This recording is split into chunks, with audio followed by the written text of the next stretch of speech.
Let's solve this problem together.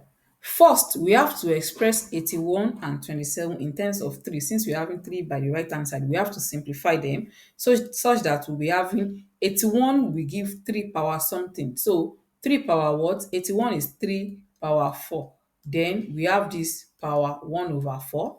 Then we have times 27 is 3 power 3. Then we have this power here. Then both have the same power.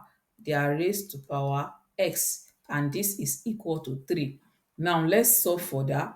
Since we are having this power here, that means we have to multiply 4 by 1 and 1 over 4, and that will give 1. So we'll be having 3 here.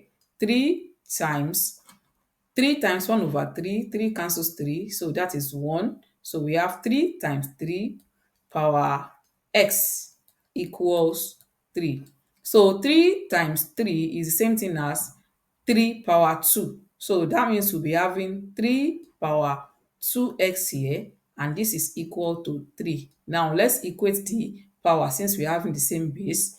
So 2x will be equal to 1, and then we divide both sides by 2 such that x will be equal to 1 over 2. Is it clear?